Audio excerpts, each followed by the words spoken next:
विकास life care में कई सारी बड़ी न्यूज़ेज़ आई है, लेकिन मैं आपको एक चीज़ बताता चलूँ कि अगर आपने इस वीडियो को क्लिक किया है तो आपको कुछ पता चलना चाहिए। और मैं आपको अभी बताता चलूँ कि आपको देखो, आपको है ना 1 या फिर 2 दिन ट्रेडिंग सेशन वेट करना है। आप एक काम कर सकते हैं, मंडे तक वेट कर सकते हैं, थर्सडे और फ्राइडे को भी वेट कर सकते हो। तो मंडे तक आप बाय कर सकते हो, ओनली बिकॉज़ अगर आप देखो ना तो कभी भी ये स्टॉक नीचे जा सकता है। तो अगर आपको ये पॉजिटिव मोमेंटम में दिख रहा है, अगर फ्राइडे को भी पॉजिटिव मोमेंटम में दिख रहा है और अगर लगातार 2 से 3 ट्रेडिंग सेशन पॉजिटिव में जा रहा है, तो आप इसको बाय करके चलना। नहीं तो फिर है ना, कई सारे लोगों ने इस टाइम पर पैसा गंवाया है, तो आप बार बार ये इसको अपर सर्किट देखते हुए बाय मत करना। आप देख सकते हो ये सारी चीज़ें होती है। जॉब में अच्छी न्यूज़ आती है, 2 दिन पॉजिटिव में जाता है। देखिए इस टाइम पर 2 बार गया था, तो 2 बार पॉजिटिव में जाता है एंड देन ग्रेजुअली नीचे जाता है। तो वो सारी चीज़ों को हमें ध्यान में रखते हुए ट्रेड करना है।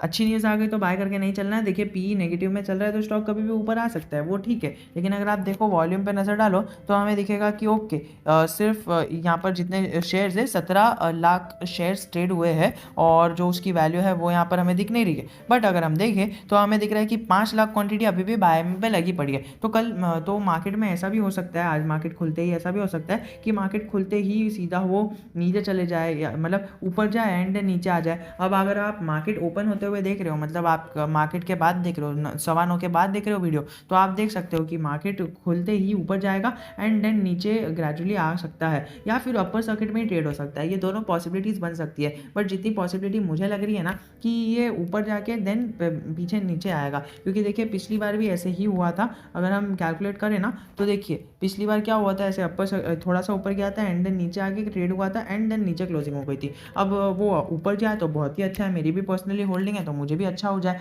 लेकिन देखिए मैं आपको एक मतलब जो पास्ट हिस्ट्री वाइज आपको बताता चलूँ, और बाकी सारी चीज़ें तो आपको पता ही है, तो ये सारी चीज़ों को बताकर मैं आपका टाइम वेस्ट नहीं करना चाहूँगा। मैं जो आपको बताता चलूँ कि इसका जो डेटर डे है वो बढ़ चुका है, हाई है, तो आप वो देख के चल सकते हो। बस इतनी ही चीज़ हमें देखनी है, बाकी तो कोई भी चीज़ चेंज नहीं हुई है जितना मुझे लगता है। तो डेटर पेएबल डे इसके अंदर, तो अगर आपने नहीं देखा था तो आप देख लो कि यहाँ पर कम नहीं हुआ है, वो ग्रेजुअली अपने स्टेबल जगह पर ही है। तो अगर आपको डेटा डे पर बात करनी है तो वो आप कर सकते हो। इसका जो है बोर्ड ने है ना right issue of equity AGM, मतलब 20 तारीख को इसका एजीएम है, तो आप उसको भी अटेंड कर सकते हो बाद में। लेकिन राइट इशू जो है वो राइट इशू बोर्ड ने अप्रूव कर दिया है, और स्टॉक इन्वेस्टर्स तो क्या है, वो ई वोटिंग होती है और मोस्टली अप्रूव ही हो जाता है। ऐसा बहुत बहुत ही कम केसेस में होता है कि डिसअप्रूव हो जाता है, लेकिन वो फिर से आती है, मतलब इशूड साइज आती है एंड देन वो अप्रूव हो जाता है। तो ये सारी चीज़ों पर चिंता करने की कोई ज़रूरत नहीं है, राइट इशू होके रहेगा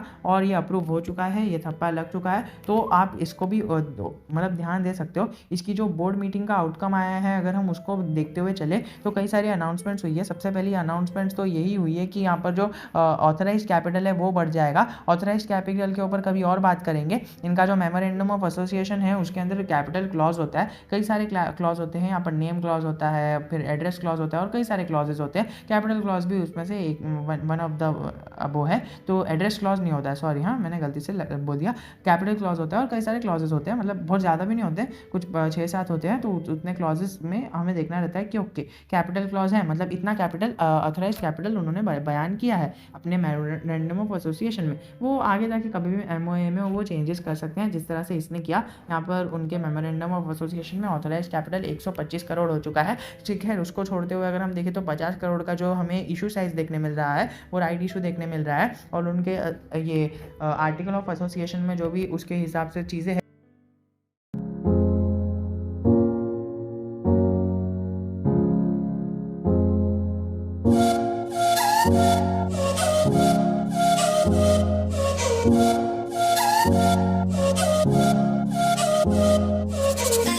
वो चीज़ें हो जाएगी। खैर हमें इतना डिटेल्स में जाने की ज़रूरत नहीं है, कंपनीज एक्ट के अकॉर्डिंग सारी चीज़ें लीगली हो रही है। अगर हम बात करें जो फर्दर अमाउंट है, वो अमाउंट एडविक लेबोरेटरीज़ के डेवलपमेंट के लिए जाएगा, और उनके जो चीफ डायरेक्टिंग ऑफिसर है और सीएफओ है वो यहाँ पर नॉमिनी अपॉइंट करेंगे इन कंपनी में। वो खैर वो सारी चीज़ों को छोड़ते हुए हम अगर आगे चले तो हमें पता चलेगा कि इन्होंने जो 40 करोड़ का जो लैंड एक्वायर किया था ना, उसका कंसिडरेशन 390 मिलियन रुपीज़ है। 390 मिलियन मतलब कितना होता है पता है आपको?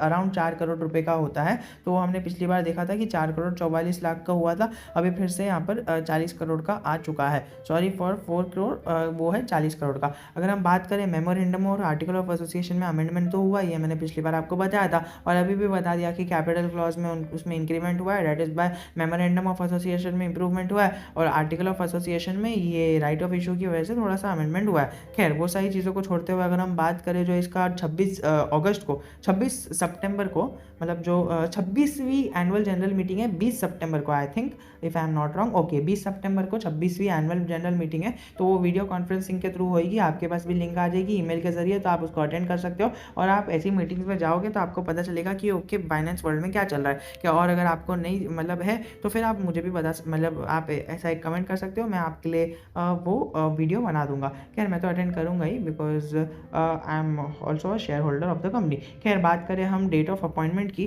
तो डेट ऑफ अपॉइंटमेंट 25 जुलाई है जो हमें कंपनी की तरफ से देखने मिल रही है और कोई भी चीज़ इसके अंदर बड़ी निकल के नहीं आई है, ये सारी चीज़ें तो हमें पहले ही पता चल गई थी, बस उसमें थप्पा लगना बाकी था और वो अपॉइंटमेंट हो गई। तो आशा करता हूँ आपको वीडियो पसंद आया होगा। If you have any doubt I am always just a comment from you. जय हिंद, जय भारत।